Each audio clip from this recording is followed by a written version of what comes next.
دا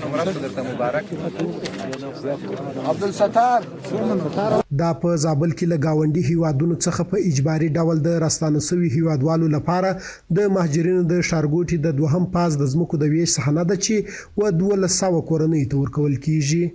په یادو مراسمو کې مسؤلینو وویل چې په دغه ښارګوټي کې 15000 نمرې ځمکه ده چې 20 مسجدونه، 2 لیسې، 8 ابتدایي ښوونځي، 14 مدرسې، 3 روغتونونه، 25 تفریحي پارکونه او یو لوی عیدګاه به ولري.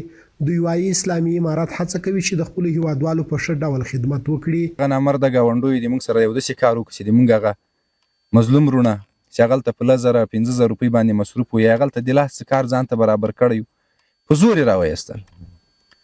خو د موږ مشران لله الحمد ډېر مشفق مشران دي. هغه خپله حوصله یې ونه بایلله، لاس یې په کار باندې پورې که.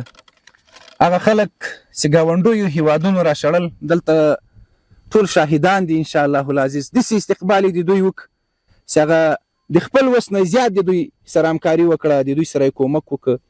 په ورته مهال راستانه شوي هیوادوال خوښ دي چې ورته د سرپناه لپاره ځمکه ورکول کیږي، خو دوی غوښتنه کوي چې د دغه ځمکو په آبادولو کې د هم ورسره کومک وشي.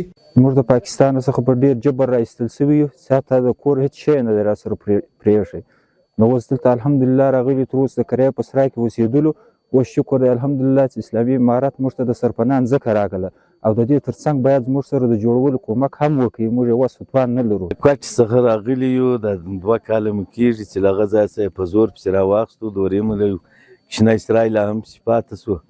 دلې اوس راغلي یو، سرپناه مو نه درلوده، ډېر په تکلیف وو. اوس الحمدلله د اسلامي امارت په دغه باندې به دغه همکاري را سره وسوه. اوس د ځای هم راکړئ او انشاءالله نور کومک به هم را سره وکړي. د دغه توان هم نه لرو چې جوړ یې کړو، هغه به هم انشاءالله کومک را سره وکړي. د یادونې وړ ده چې څو ورځې وړاندې زابل کې د افغاني سرې میاشتې له لورې د 1000 تنه په اجباري ډول راستانه شوي هیوادوالو سره نقدي مرسته هم وسوه.